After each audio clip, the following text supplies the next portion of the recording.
Let's get started with the actual trip. ఇది హైదరాబాద్ నుంచి షిరిడి మేము డైరెక్ట్ ట్రావెల్స్ బుక్ చేసుకున్నాము. అంటే బస్ జర్నీ ప్లస్ అకామిడేషన్ అక్కడ అండ్ మళ్ళీ రిటర్న్ బస్ జర్నీ అన్నీ కలిపి ఒకే ట్రావెల్స్లో బుక్ చేసుకున్నాము. మీకు డీటెయిల్స్ కావాలంటే నాకు పర్సనల్గా పింక్ చేయండి. I will share you the details. మేము ఆల్మోస్ట్ 15 మెంబర్స్ దాకా వెళ్ళాము. The bus journey was totally comfortable.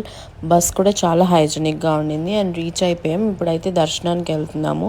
Morning 9కి ఏమో రీచ్ అయ్యాము. సో వెంటనే ఇంకా వెళ్ళగానే ఫ్రెష్ అయిపోయి వీ హ్యాడ్ బ్రేక్ఫాస్ట్ అండ్ దర్శనానికి రెడీ అయిపోయాం అనమాట. First day it was mostly దర్శనం అండ్ చిన్న చిన్న షాపింగ్ చేసేసాము ఈవినింగ్ దర్శనం నుంచి రాగానే. నేను యూజువల్లీ ఏమీ తీసుకోను, ఈసారి కూడా ఏమీ తీసుకోలేదు. ఒక్క హ్యాండ్ బ్యాగ్ తీసుకున్నాను, అది ఎప్పుడైనా చూపిస్తాను మీకు.